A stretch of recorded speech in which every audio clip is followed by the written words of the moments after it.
नमस्कार, day to day news Bharat देख रहे सभी दर्शकों का बहुत स्वागत। मैं आप सभी के साथ दिवांशु।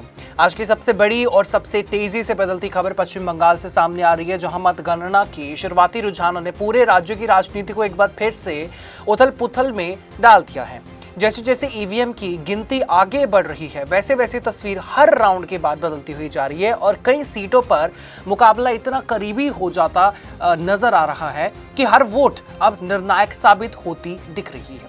सबसे अगर हम बात करें तो सुबह जो रुझान एक दिशा में झुक गए थे, झुकते हुए लग भी रहे थे, दोपहर तक आते आते उन्होंने नया मोड़ ले लिया है और यही वजह है कि पूरे राज्य में राजनीतिक तापमान तेजी से बढ़ गया है। सबसे ज्यादा चर्चा इस वक्त जो है पानीहाटी विधानसभा सीट की हो रही है, जहां एक ऐसा नाम लगातार सुर्खियों में बना हुआ है जिसने इस चुनाव को सिर्फ राजनीतिक नहीं बल्कि भावनात्मक और सामाजिक रूप से भी बेहद संवेदनशील बना दिया है। ये नाम है रत्ना देवनाथ का। रत्ना देवनाथ कोई पारंपरिक राजनेता नहीं मानी जा रही हैं, लेकिन उनकी पृष्ठभूमि और उनसे जुड़ी घटना ने उन्हें इस चुनाव का एक केंद्रीय चेहरा बना दिया है। ये वही रत्ना देवनाथ हैं जिनकी बेटी एक डॉक्टर कोलकाता के आरजी कर मेडिकल कॉलेज और हॉस्पिटल में अगस्त 2024 में एक गंभीर और दर्दनाक अपराध का शिकार बनी थी। इस घटना ने पूरे देश को हिलाकर रख दिया था। अस्पतालों की सुरक्षा व्यवस्था पर सवाल खड़े किए थे और महिलाओं की सुरक्षा को लेकर एक बड़ा राष्ट्रीय बहस का मुद्दा खड़ा कर दिया था। उसी घटना के बाद से यह मामला सिर्फ एक कानूनी केस नहीं रहा, बल्कि एक राजनीतिक और सामाजिक आंदोलन में बदलता चला गया। आज उसी पृष्ठभूमि के साथ रत्ना देवनाथ चुनावी मैदान में है और पानीहाटी सीट पर शुरुआती रुझानों में आगे चल रही हैं। चुनाव आयोग द्वारा जारी आंकड़ों के अनुसार दूसरे राउंड की गिनती के बाद उन्हें लगभग 13,784 वोट मिले हैं, जबकि तृणमूल कांग्रेस के उम्मीदवार तीर्थंकर घोष को करीब 8,717 वोट प्राप्त हुए हैं। ये बढ़त जो है शुरुआती चरणों की है, लेकिन इसका राजनीतिक संदेश बेहद स्पष्ट माना जा रहा है। पूरा पश्चिम बंगाल इस समय एक बेहद जटिल और हम कह सकते हैं कि बहुस्तरीय राजनीतिक तस्वीर पेश कर रहा है। भारतीय जनता पार्टी कई क्षेत्रों में मजबूत बढ़त बनाती हुई नजर आ रही है, खासकर उत्तर बंगाल, जंगल महल और औद्योगिक क्षेत्रों में। वहीं तृणमूल कांग्रेस को कोलकाता और दक्षिण बंगाल के कुछ हिस्सों में कड़ी टक्कर मिलती दिखाई दे रही है। राज्य के मुख्यमंत्री ममता बनर्जी की पार्टी कई सीटों पर पीछे चलती हुई दिखाई दे रही है, जिससे राजनीतिक हलकों में हलचल तेज हो गई है।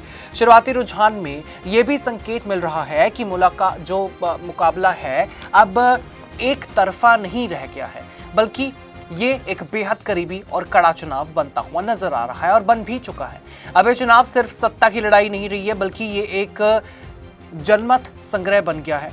पिछले वर्षों की सरकार के कामकाज पर, जनता की अपेक्षाओं पर और भविष्य के राजनीतिक जो है स्तर पर, राजनीतिक दिशा पर पानीहाटी सीट पर रत्ना देवनाथ की बढ़त इस समय सिर्फ एक चुनावी आंकड़ा नहीं है, बल्कि ये एक प्रतीक बन चुकी है। ये प्रतीक है न्याय की मांग का, सुरक्षा की चिंता का और उस सामाजिक गुस्से का जो पिछले साल की घटना के बाद से लगातार बना हुआ है। चुनाव प्रचार के दौरान भी ये मुद्दा लगातार केंद्र में रहा। रत्ना देवनाथ ने अपने अभियान में बार बार महिलाओं की सुरक्षा, अस्पतालों की जवाबदेही और कानून व्यवस्था पर सवाल उठाए। उनकी चुनावी अभियान एक व्यक्तिगत दर्द से शुरू होकर एक बड़े राजनीतिक संदेश में बदल गया, जिसने मतदाताओं को गहराई से प्रभावित किया। मतदान के दिन पानीहाटी क्षेत्र में भी तनावपूर्ण स्थितियां देखने को मिली। कुछ स्थानों पर राजनीतिक दलों के बीच आरोप प्रत्यारोप और हल्की फुल्की हम कह सकते हैं कि झड़पें, उसकी भी खबर सामने आई। रत्ना देवनाथ ने आरोप लगाया कि कई स्थानों पर उन्हें और उनके समर्थकों को बाधाओं का सामना करना पड़ा। हालांकि चुनाव आयोग ने कहा कि उस समय तक कोई भी औपचारिक शिकायत दर्ज नहीं की गई थी। पूरे राज्य में मतदाता व्यवहार इस बार जो है काफी ज्यादा विभाजित दिखाई दे रहे हैं। शहरी क्षेत्र में विकास, रोजगार और बुनियादी ढांचे जैसे मुद्दे प्रमुख रहे हैं, जबकि ग्रामीण क्षेत्रों में सरकारी योजनाओं और स्थानीय प्रशासन का असर अधिक दिखाई देता है।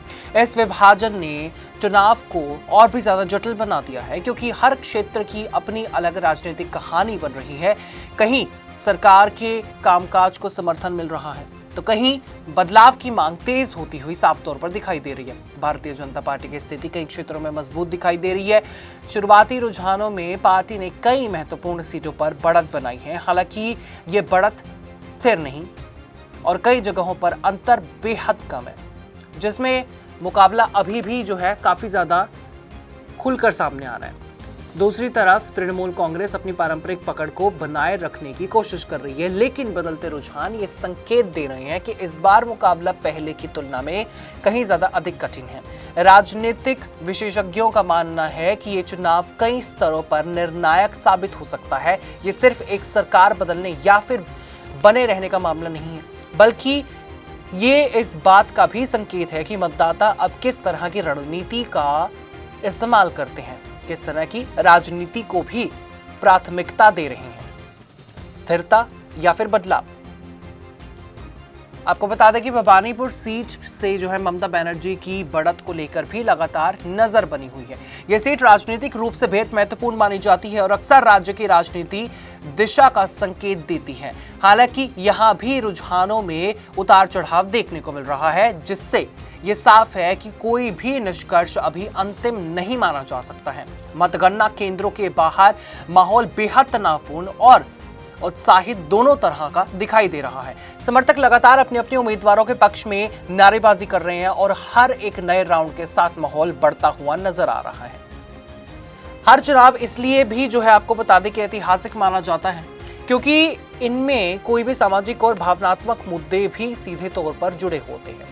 पानीहाटी सीट इसका सबसे बड़ा उदाहरण है, जहां एक व्यक्तिगत दर्द और राजनीतिक आंदोलन में जो है ये बदलता हुआ साफ तौर पर नजर आ रहा है। लेकिन इसके बावजूद ये याद रखना बहुत ज्यादा जरूरी है कि सभी आंकड़े अभी शुरुआती रुझान के तौर पर ही देखे जा रहे हैं। अंतिम परिणाम आने तक तस्वीर पूरी तरह से बदल सकती है। हालांकि भारत के चुनावी इतिहास में कई बार ऐसा देखा गया है कि शुरुआती रुझान और अंतिम नतीजे पूरी तरह से अलग रहे हैं, इसलिए किसी भी निष्कर्ष पर पहुंचना अभी जल्दबाजी होगी। फिलहाल पूरे पश्चिम बंगाल में एक ही बात साफ है, मुकाबला बेहद करीबी है, तनाव चरम सीमा पर है और हर वोट निर्णायक बन चुकी है। और इसी के साथ ये चुनाव अब सिर्फ एक राजनीतिक प्रक्रिया नहीं रहा, बल्कि एक हाई वोल्टेज राजनीतिक ड्रामा बन चुका है, जहां हर मिनट पर नया मोड़ है, हर राउंड में कोई नई कहानी है और अंतिम नतीजे तब तक कुछ अब अनिश्चित बना हुआ है। अब इसमें क्या कुछ आखिरी फैसला होगा और आप सभी का क्या कुछ कहना होगा, आप हमें कमेंट सेक्शन में जरूर बता सकते हैं। फिलहाल के लिए इतना ही। इसमें कोई भी अपडेट सामने आएगा आपके साथ हम जरूर साझा करेंगे। Day to day news Bharat आपके साथ हमेशा वादा करता है निष्पक्ष और सटीकता के साथ आप तक हर एक खबर, इन्फॉर्मेशन और अपडेट इसी तरीके से पहुंचाते रहेंगे। हमारे चैनल का कोई भी पत्रकार न किसी से कोई तोहफा लेगा, न कोई विज्ञापन नहीं करेगा, किसी को ब्लैकमेल, और हम हमेशा ही कोशिश करेंगे कि हम दबे कुचले लोगों की आवाज़ बने और ऐसे किसी भी व्यक्ति की खबर न चलाएं जो कि भोले भाले लोगों को ठगता हो। इसी के साथ हमारे चैनल का मकसद होगा लोकतंत्र के चौथे स्तंभ को लोगों की नजरों में फिर से मजबूत करना। मुझे दीजिए इजाजत और हमें हर किसी सोशल मीडिया प्लेटफॉर्म पर लाइक, शेयर और सब्सक्राइब करना बिल्कुल भी मत भूलिएगा।